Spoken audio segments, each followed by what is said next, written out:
At midnight, fireworks explode across the sky. People scream, hug, cry, promise change. But somewhere else, someone is asleep. No countdown, no champagne, no new year, new me, just another night. Why? What kind of mind looks at one of the biggest celebrations on Earth and feels nothing special at all? Tonight, we explore the psychology of people who treat New Year like a normal day. Every culture marks time, birthdays, anniversaries, holidays. New Year is different. It doesn't celebrate an event, it celebrates a concept, a number changing. And not everyone believes numbers deserve emotions. The quiet celebrators. They don't go out, they don't dress up, they don't count down from 10. But don't mistake silence for emptiness. These are people who do celebrate, just not loudly. Their idea of a perfect new year is comfort, a familiar show, a game they've played 100 times, the same piece they protect every weekend. Psychologically, these people value emotional regulation over emotional intensity. They don't chase excitement, they manage energy. They understand something most people don't. Joy doesn't have to be dramatic to be real. For them, celebration isn't about marking time, it's about preserving calm. In a world that constantly demands more noise, more happiness, more proof, they quietly choose enough. The time-blurred survivors. Some people don't ignore New Year, they simply don't notice it. Days blend together, weeks collapse into each other, months feel identical. Work pressure, financial stress, mental load. Their brain is in survival mode, not celebration mode. Psychologically, when the mind is overwhelmed, it stops tracking symbolic events. Time becomes functional, not emotional. New Year requires reflection. Reflection requires mental space, and these people don't have that space.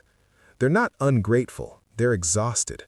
When midnight passes, nothing clicks because their mind has been fighting fires all year. To them, the calendar changing doesn't mean renewal, it just means tomorrow starts early. The invisible lonely. Some people don't treat New Year like a normal day by choice. They do it because the alternative hurts too much. These are the invisible lonely people, without close friends, without invitations, without a place to go when the clock approaches midnight. When New Year's Eve arrives, it doesn't feel like celebration season, it feels like exposure. Psychologically, New Year is one of the most socially comparative moments of the year. It forces people to measure their lives against others, not in private, but publicly. Photos, stories, messages, countdowns. Everyone seems surrounded, everyone seems wanted. For the lonely, this creates a quiet form of pain, social confirmation of absence. So they withdraw. They tell themselves it's just another day because redefining it is a survival strategy. If they remove meaning from the event, they reduce the emotional damage. They might stay home, sleep early, watch something familiar, scroll without engaging, because caring would mean acknowledging what's missing.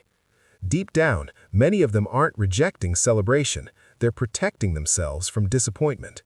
And while the world explodes in fireworks, they sit with a different kind of silence, one that isn't empty, but heavy. The wounded passers.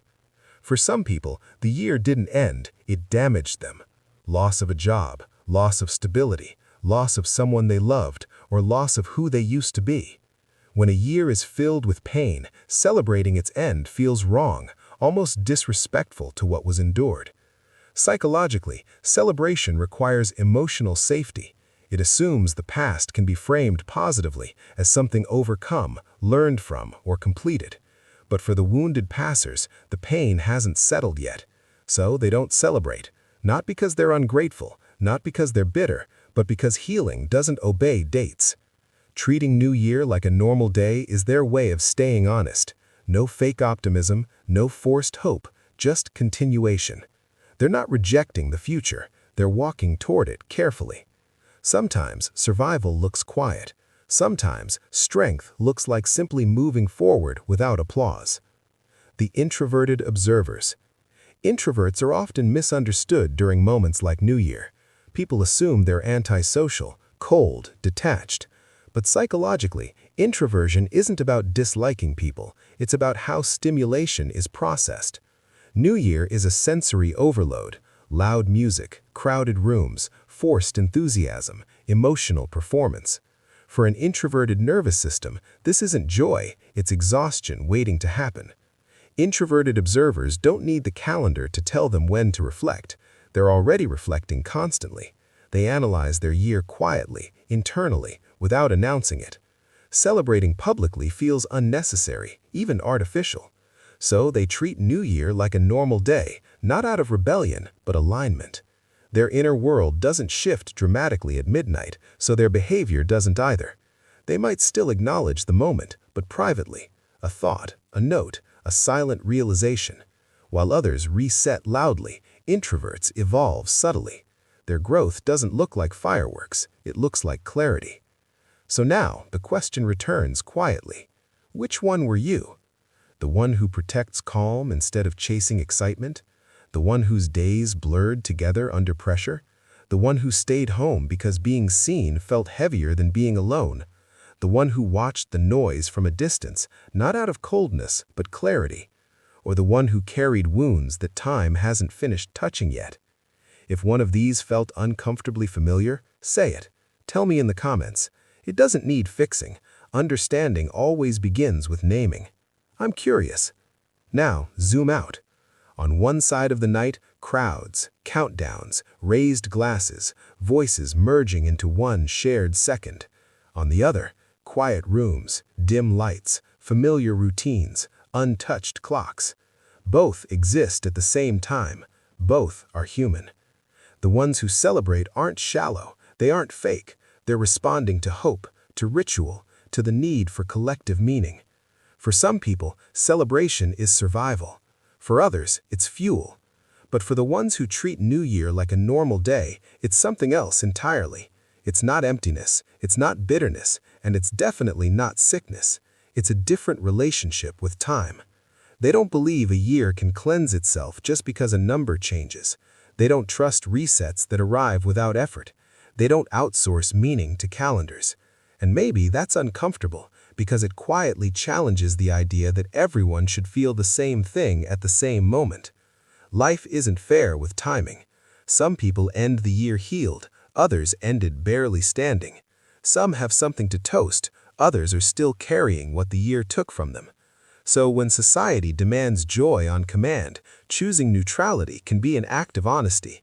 And honesty, psychologically, is often misunderstood as coldness. But look closer. The people who don't celebrate loudly are often the ones who change quietly.